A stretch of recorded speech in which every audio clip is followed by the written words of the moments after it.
Tantor Audio, a division of Recorded Books, presents A Refugee's American Dream, From the Killing Fields of Cambodia to the U.S. Secret Service, by Leth Oun with Joe Samuel Starnes, narrated by Tim Lounibos. Prologue, 2012. I could recognize my pa from far away, simply by watching him take a single step. He stood about 5 feet 7 inches tall and had short, thick, black hair. He walked with his fists clenched and his elbows bent sharply as he brought his powerful arms up in time. His strides were rigid and purposeful, a gait he had learned when he was a soldier in his teens. He held his back ramrod straight and his shoulders high and kept his head very still, his dark eyes looking ahead. He had been in the army for so long that he marched everywhere.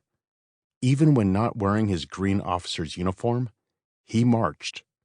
He marched when he could have relaxed. That's what a lifetime of war does to a man. I think of him while returning to Cambodia for the first time in 32 years. I have not been back to my native land since I crossed the border into a Thai refugee camp in 1980. Fortunate to have survived a torturous 3 years, 8 months, and 10 days in the Khmer Rouge's killing fields, and a year of homelessness that followed. So much has changed in my life since. I'm an American citizen, a college graduate, a father, and an officer in the U.S. Secret Service Uniformed Division. I'm traveling to Cambodia with a contingent of fellow Secret Service officers and agents on a C-17 military cargo plane. We are going to protect President Barack Obama, the first American president to visit Cambodia. As the enormous plane, which is as big as a warehouse, carries us toward Phnom Penh, my mind is not on the history of this moment, but on the memories of my heart. My pa had enlisted in the Army during World War II, when he was only 16, a decision that ended his school days. A French colony since 1863, Cambodia was under the control of the French Vichy government that led the nation after the Nazi invasion of France. This new wartime leadership sought to enlist as many of Cambodia's young men as possible into an expanding military. My pa was poor, like most of Cambodia's people, and needed work. When World War II ended, the French government reasserted its rule over the colony. My pa continued to serve. He had no other option. A few years into his service, my pa was forced to take on a new assignment. French officers marched him and a group of his fellow Cambodian soldiers to a transport plane and flew them above the countryside near Phnom Penh. They sat along each side of the windowless fuselage, unable to see outside. It was the first time he had ever flown. The Cambodian soldiers had not been told the purpose of the flight. Once in the air, the French sergeants handed out parachutes and ordered the Cambodians to strap them onto their backs. My pa and the other men put on the parachutes, watching the officers' instructions. Once they were outfitted, a tall sergeant shouted, "Count to 5, then pull the cord." He gestured to the parachute strap. "That's all there is to do. Count to 5 and then pull." When the sergeant opened the airplane's side hatch, humid, warm air rushed in as they flew through thick, rolling clouds. The green of the land loomed far below, and the wind roared into their faces. My pa resumed his seat and gripped the side, deciding that under no circumstances was he going to jump.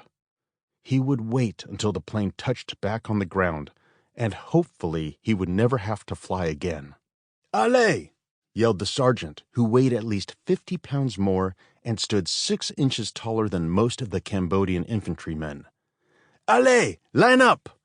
The soldiers formed a line, but my pa did not move from his seat. He clenched his teeth and hung on as the French sergeant shoved the first young Cambodian soldier in line out of the open hatch and into the sky. "Allez!" the tall officer screamed, his brow furrowed and his brown mustache trembling with anger. "Allez!" The young soldier disappeared. plummeting toward the earth. My pa shivered with fear despite the warm air. He watched as the French sergeant shoved the Cambodian soldiers one after the other from the airplane. Soon, my pa was the last one. The sergeant looked to him and gestured to his fellow officer. They grabbed my pa by his arms and yanked him to his feet. Allez! Allez! He tried to resist, but he had no chance against these much larger men. He knew that they liked to throw punches and slam rifle butts into soldiers. He had no way to escape, but fear had overtaken him. He couldn't make himself leap from the plane. The French officers walked my pa to the open hatch and threw him out into the Cambodian sky. He fell headlong, but fortunately, although he didn't count to 5, he remembered to pull the cord. I would not be here to tell you this story if he hadn't. His parachute unfurled and he righted himself and drifted down feet first, his heart racing as he took in the lush landscape bisected by the Mekong River. Cambodia from the air was breathtaking, green as far as the eye could see. It was the most beautiful sight he had ever seen. He landed safely in a field not too far from a road. He lay there on the ground for a while and caught his breath. He took inventory of his body and realized he was not hurt. After a while, he stood, gathered up the parachute, and found his way back to the army base in Phnom Penh, walking many miles to get there by sunset. The aerial view remained vivid in his mind with every step. I think of my pa now as I'm flying in this huge American military transport plane. What must it have been like to be forced into the sky? It strikes me that I am wearing a uniform, as he did, and I am carrying a weapon, as he did. He had wanted me to get an education, not arm myself for battle. I have gotten the education, but I am armed. After arriving in America at the age of 17, I learned English, earned high school and college degrees, and completed thousands of hours of training to become an excellent marksman, explosives expert, master of self-defense, and trainer of protection dogs. I worked hard to develop and still strive to maintain and enhance my skills for the Secret Service, one of the world's most elite and highly trained law enforcement agencies. I am on the front lines of protecting America, my new home, and I am proud to do so. Although my pa did not want me to be a fighter, I believe that he would be proud of me. After the French officers forced my pa to jump, he could have run away from the army, but instead he embraced it.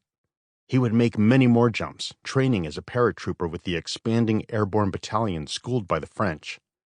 In the late 1940s, he fought with French forces against the Khmer Rouge-Oun, a group of guerrillas backed by Thailand who attempted to overthrow French rule. He jumped from planes with his rifle and engaged in many gun battles. I know his story and Cambodia's history well, as the small nation's harrowing fate has set my life's trajectory. After the country became a kingdom independent of the French in 1953, rebel groups thrived in the mountain jungles, growing their organizations and often attacking Cambodian troops. My pa fought for the Royal Cambodian Armed Forces in those battles. While Cambodia in the 1950s and 1960s was more peaceful than neighboring Vietnam, there was always some fighting, as much of the conflict spilled over the border. He rose to the rank of lieutenant, leading many platoons in battles long forgotten. When I was born in 1966, he had more than 2 decades of service behind him. While the escalating battles between Cambodian troops and the growing Khmer Rouge forces hadn't reached Battambang City in northwestern Cambodia, where he lived with me, my mom, and my older sister, my pa was deployed frequently all over the country to fight. He was regularly gone for long periods of time, sometimes for weeks, other times for many months, leaving my mom to take care of us. He would go away, and we never knew when he might return. We had no telephone, and there was no nationwide postal service for him to send us a letter. All we could hope for was that he would show up at our door. I always looked for him, his rigid walk, hoping he would come down the dirt road that led to our simple home. My mom, who worked as a seamstress and a roller of cigarettes, told me that one time before I was born, he was away fighting in the jungles for so long she thought he was dead. She had given up hope and had resigned herself to being a widow. But then one day, he came home. Normally clean-cut, he had a long beard, shaggy hair, and a uniform covered in mud. She said he looked like a wizard. When he walked up to the door, my mom did not recognize him until he spoke. She cried, and then my pa cried. After the crying, she cooked for him. Other men in his platoon joined them to celebrate. They pulled what little money they had to buy beer, and several of his men slept on the floor of our house that night. She was glad to have him back, but she knew, as always, he would be deployed again. One reason for his long absences was that traveling to and from the battle sites was difficult. Being a poor country, the military had very few personnel carriers, airplanes, or helicopters to move troops. Many times when he returned home, he would have walked all or part of the journey, often hundreds of miles, journeys that took as long as a week. He would hitch rides if he could, sometimes in a farmer's cart pulled by an ox. He often would show up in the middle of the night. I would wake up and give him a hug, and my mom would light candles and fix him something to eat. We always were so relieved and glad to see him. Once he showed up with a treat. His troops had been surrounded for weeks on the top of a mountain. When they ran out of food, a U.S. airplane in support of the Cambodian military dropped rations of beef stew. He carried those cans hundreds of miles for us. It was delicious, unlike anything I had ever eaten. I cherished my pa's time at home, but it was always fleeting. The platoons he led were very successful, and the Army needed him back at the front. He was awarded many medals for his bravery in battle over the years, including a paratrooper award. He often would show me that medal and say, "I got this one for jumping from airplanes." To the detriment of his career, he was strong-headed and not good at internal politics. He was a man who was never afraid to say what he thought was right, even if his superiors disagreed. Many of his friends who had enlisted when he did rose to higher ranks, including some who became generals, but he never moved above the rank of lieutenant. They played politics and climbed up the ladder. He never did because of his outspokenness. His low rank meant that he never made much money. It wasn't worth it to him if it meant pretending to be someone he wasn't. "Be who you are," he told me. "Don't be afraid to stand up for what you think is right. What's right is right. People might not like it, but be yourself." In 1974, when the Khmer Rouge was gaining ground across much of rural Cambodia, but had not yet conquered the cities, my pa was transferred home to the army base in Battambang City to work in a managerial capacity. It was nice to have him at home and see him more often, although I sensed the war was going badly. I enjoyed riding my bicycle to visit my pa at the army base. It was a long ride, about 7 or 8 miles through heavy city traffic. I was only 8, but I had been riding the small, one-speed bike for several years. The base was next to a Buddhist temple, and not far from a large market. It consisted of a 3-story office building where the clerks and officers worked, and 4 long and very old dormitory buildings that housed soldiers. When I finally arrived at the base, often coated in dust from the ride through the city, he would smile and pat me on the head and take me around the compound and introduce me to his friends. "I fought many a battle with this soldier," he would say. He also would point out soldiers he hadn't fought with, whispering about who could or could not be trusted. It was a time of much suspicion in the army, as the Khmer Rouge had spies infiltrating the Cambodian troops. My mom later said one of the soldiers in my pa's platoon turned out to be a spy for the Khmer Rouge. On April 16, 1975, the first day after the Cambodian New Year had ended, my mom heard rumors of an invasion. We had no electricity and no radio, but she heard news by word of mouth. My pa had been at the army base for 6 days, and we had not heard from him. We knew he was deeply involved in the war. As we often had been, we were on our own. My mom didn't tell me what she knew, and I didn't ask. Much later, she told me of an argument my pa had gotten into with a superior officer and the governor of Battambang province regarding the defense of the city. The governor and a higher-ranking officer had ordered him to bring a fleet of 6 tanks from the edge of the city into downtown and station the tanks around Battambang's city hall. They wanted to defend the government offices. My pa, however, was insistent that the tanks were needed in the peripheral areas to keep the rebel guerrillas out of the city. He said if they penetrated the city, there would be no point in trying to protect only one building. He argued with them and won. The tanks remained on the outskirts, but ultimately, it didn't matter. The Khmer Rouge troops were winning the war and had worn down the weak army supporting the troubled Cambodian government. 6 tanks were not enough to hold off hordes of rebel soldiers. Soon Khmer Rouge soldiers crowded city streets and took control of our community, banging on every door in the circle of 7 small houses around a common area. It was the first time I saw the ominous uniform that became the Khmer Rouge trademark. Black pajama-like outfits with red and white checkered scarves, known as kramas, and sandals made of cut rubber tires. They rode down our street in trucks and jeeps and a few tanks, hanging from the sides and back, often 10 to a jeep meant to seat 4 passengers. Most carried AK-47s, supplied by the Chinese, and some fired machine gun bursts into the air. Others carried rocket-propelled grenade launchers. They swarmed in packs around our house and the houses of our neighbors. My mom, my older sister Dee, and I hovered inside, our curtains pulled over the windows and door. I also had a dog, Dino, a little French bulldog, whom I held and petted as we waited. "Be very quiet," my mom said. The Khmer Rouge soldiers were young, many of them teenagers, and a few as young as 12. We could tell by their posture and the way they talked that they were illiterate farm boys. They were thin, their faces gaunt as though they had been starved. Their skin was very dark from long exposure to the sun. All had a look of hatred in their eyes. Some had been fighting in the jungles for years and had endured many battles. We listened as these rebel soldiers shouted at our neighbors. Our homes were close and we could hear everything.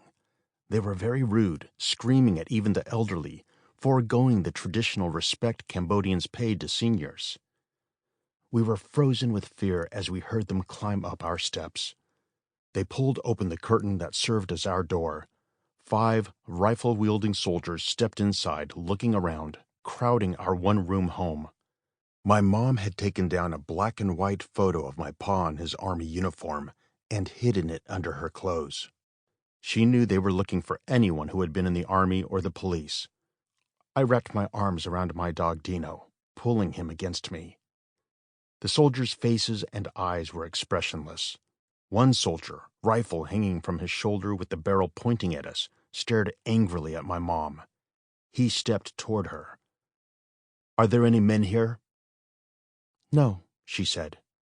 "Are you sure?" "Yes, you can see. This is all we have." "Where is your husband?" "He went to work." They looked around a little more, tracking dirt on our floor, glaring at me and my dog and my sister, but they didn't ask us anything else. They left to go interrogate more neighbors and search for men. We breathed a sigh of relief, but we knew that trouble was far from over.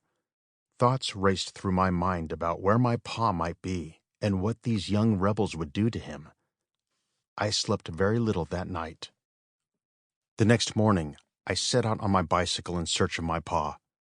Mom didn't want me to leave the house, but I lied and told her I would be right back, leaving Dino behind with her. He was not happy, but as always, he obeyed when I told him to stay. "Come back quickly," my mom said. I rode my bike into the heart of the city. The streets were bustling with the rebel soldiers, their trucks, and a few tanks. The usual traffic was gone, and the market and all other businesses were closed. Many cars and trucks had been abandoned in the streets. I saw businesses that had been ransacked. Smoke rose from homes around town, and I saw the smoldering remains of a car that had exploded and burned. The smell of gasoline hung heavily in the air. I continued through the city, making the long ride to the army base. I passed many Khmer Rouge soldiers along the way. They were going door to door in packs, brandishing their AK-47s. They didn't pay attention to me, a boy furiously riding a small bicycle. I arrived at the army base and stood across the street from the cluster of buildings. No one was there except for a few Khmer Rouge soldiers. I was afraid to speak to the rebels, but some women and children who had come to the base to look for fathers and husbands and sons were gathered on the street.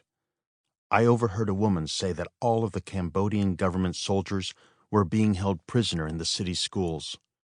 I immediately started riding toward the schools I knew in Battambang City, hoping I could find my pa. I had roamed with friends all over the city, scavenging for plastic and aluminum that we sold for pennies. I knew the streets well. I began stopping at schools closest to the army base. One school was locked up and vacant, but at others I saw many men in army uniforms on the school grounds and big groups of Khmer Rouge soldiers guarding them. I could see through the windows that there was much commotion inside. I looked hard at the faces I could see, but I didn't find my pa or any of his friends. I was careful to avoid attracting the attention of the Khmer Rouge soldiers who patrolled with their AK-47s.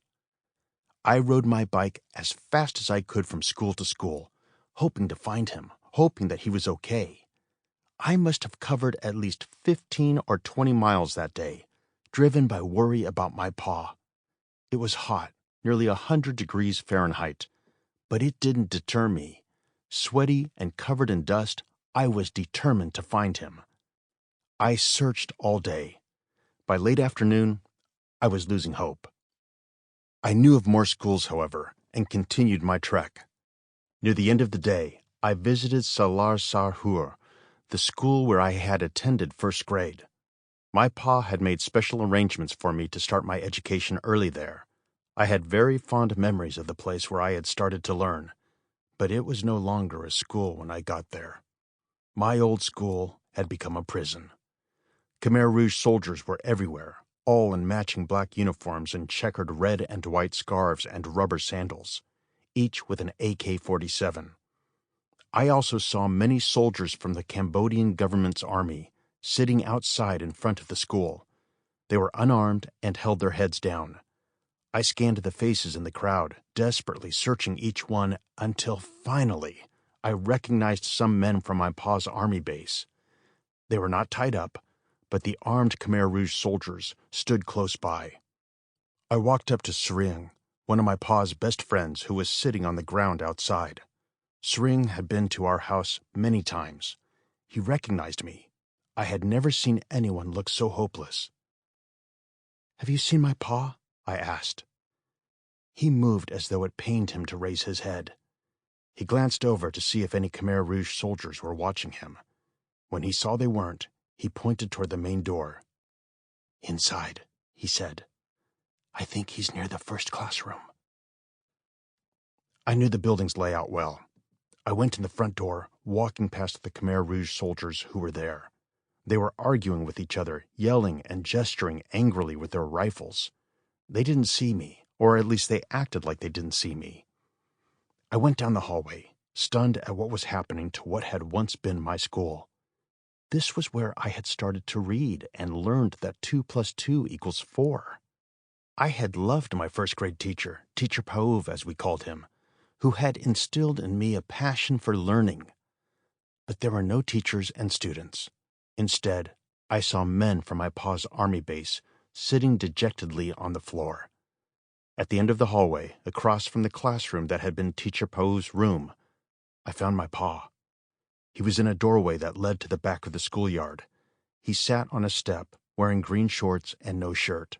He was leaning forward, a green handkerchief tied around his head. He held his head in his hands and was looking down at his feet. "Pa," I said, and started to run to him. He raised his head. As soon as he saw me, he started to cry. I had never seen him cry before. He put his arms around me. "Sokomasat," he said, using my full birth name. "My son." He got control of his tears. "How did you find me?" "I heard they took all the soldiers to the schools." "Where's your mom?" Is she here? No. Mom is home. Tell your mom not to worry. I'm okay.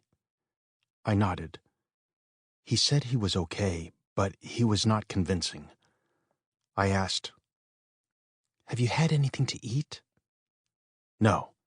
They haven't fed us anything. I do not think they will. Do you want me to bring you something to eat? Yes. But wait until the morning, he said.